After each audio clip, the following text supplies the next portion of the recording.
Bonjour et bienvenue à Comprendre pour vivre. Nous allons voir notre troisième session maintenant concernant l'essentiel, comment garder son salut et être prêt pour la venue de Jésus-Christ. Et nous allons regarder l'Assemblée. Oui. Quand j'ai préparé cette petite étude, je dois dire, c'était elle où j'avais tellement de choses à dire et je ne savais pas où commencer. Parce que de plus en plus de nos jours, mes amis, on questionne si oui ou non, vraiment, on doit se rencontrer, s'assembler, être ensemble. On a le monde virtuel qui veut prendre la place du monde réel. Il a une église, bien sûr, qui est universelle, et cette église, un jour, nous la verrons quand nous serions avec le Seigneur. Mais il a une constante dans les Écritures qui montre que chaque assemblée était locale, indépendante, à un endroit précis, avec des responsables.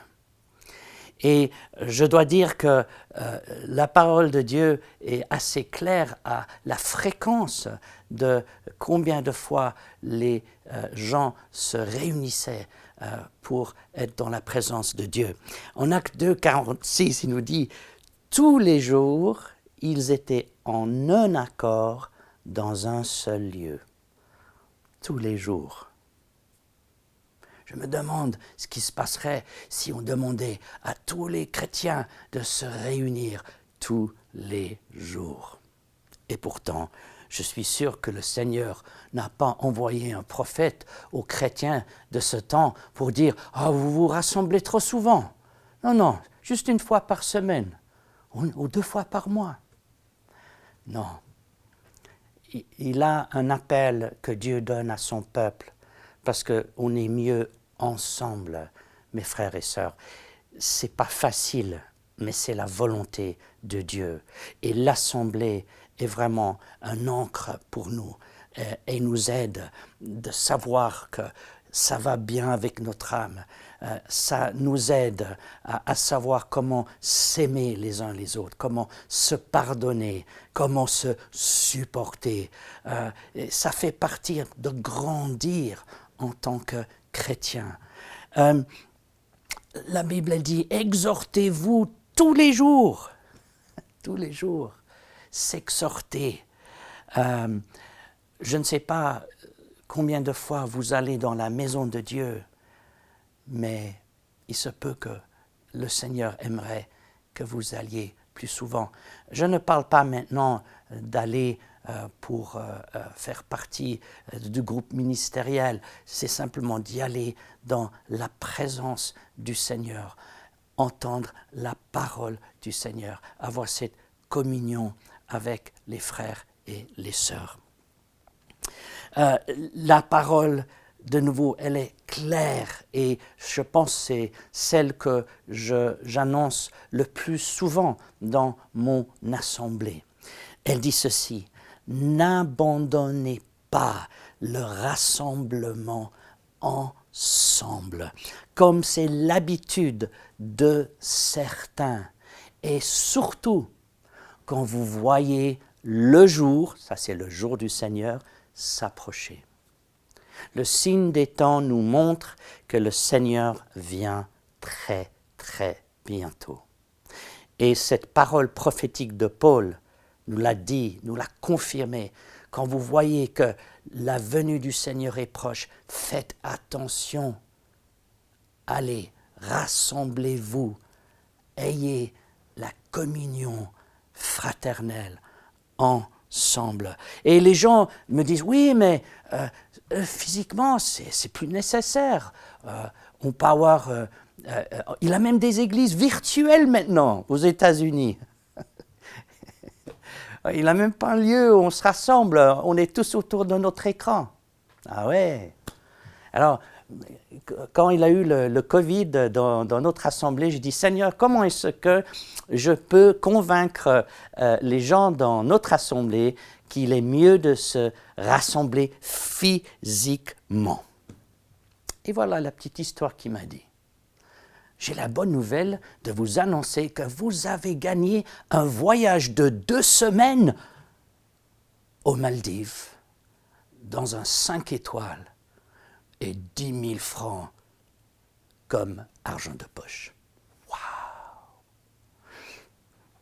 Vous vous préparez, la date, elle arrive, et on vous donne un coup de fil. Monsieur, madame, on est désolé, vous n'allez pas pouvoir y aller, mais vous inquiétez pas, nous avons quelqu'un sur place qui va vous envoyer des vidéos tous les jours. Vous seriez heureux de votre expérience virtuelle? Je ne pense pas. Et je sais que l'ennemi fait tout ce qu'il peut pour que le peuple de Dieu ne se rencontre pas. Et notre chair ne veut jamais faire la volonté de Dieu. Et par ce monde virtuel, nous avons maintenant les moyens de nous excuser. Mais, frères et sœurs, Dieu veut que nous nous assemblons ensemble dans notre congrégation, dans notre Église. Combien il est dit, tu habites au milieu des louanges de ton peuple. De nouveau, pendant le Covid, je dois dire, je n'étais pas très inspiré de chanter devant mon ordinateur. Non, mais quand nous nous rassemblons et nous sommes tous au même endroit et nous élevons les louanges au Seigneur, sa présence vient et c'est merveilleux. Ma maison sera une maison de prière.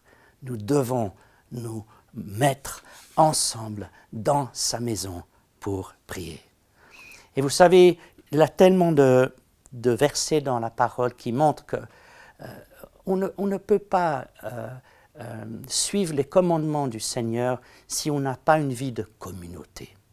Jésus l'a dit, « Aimez-vous les uns les autres comme moi je vous ai aimé. » Comment est-ce que le Seigneur a aimé ses disciples? Il a passé tout son temps avec eux, toujours ensemble. On est mieux ensemble, frères et sœurs. Et je suis convaincu que l'amour ne peut pas se montrer ou se perfectionner en dehors d'une vie de communauté. Et surtout pas dans un monde d'isolement. Parce que l'amour, c'est de l'action. L'amour, c'est des décisions. L'amour, c'est pardonner. L'amour, c'est de prier pour ceux où on a de la peine. On s'isole parce que c'est plus facile. On ne va pas à l'assemblée des fois parce que c'est plus facile. C'est moins dérangeant. On a notre propre petite vie. On peut suivre le culte en pyjama et une petite tasse de café. Se rassembler, c'est important pour le Seigneur. Et il n'a pas d'assemblée parfaite. C'est comme une famille. Donc, ne cherchez pas l'assemblée parfaite parce que si vous y joindrez, vous avez trouvé, elle ne le sera plus parce que vous n'êtes pas parfait et personne d'autre ne l'est. Donc, l'assemblée est une bonne chose parce que nous sommes tous des gens imparfaits dans laquelle le Seigneur travaille et ensemble on peut avoir patience, amour, pardon envers l'un et l'autre. Regardez ce que les Écritures disent d'une manière précise. Avec un amour fraternel, soyez pleins d'affection l'un pour l'autre. Ça ne se fait pas à travers un écran. Veillons les uns sur les autres pour nous inciter à l'amour. Ça, ce n'est pas l'expérience d'un écran, mes amis. Soyez soumis envers les uns et les autres. Ouh, ça, on n'aime pas. Ça, on n'aime pas. Ça demande de l'humilité. Ça demande de l'amour. Mais c'est ce que Dieu veut travailler en nous. aimez-vous les uns les autres comme moi je vous ai aimé. Et on se prive tellement quand nous ne faisons pas partie de cet ordre que Dieu a mis en place. La maison du Seigneur, une maison où il a sa présence, sa parole, la communauté des frères et des sœurs. C'est pas facile, mais c'est essentiel. Qu'il est agréable et doux, nous dit le psaume 133, pour des frères de demeurer ensemble, c'est là où l'Éternel envoie sa bénédiction.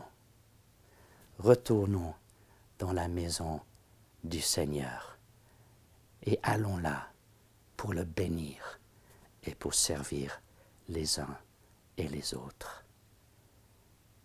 Que Dieu vous bénisse.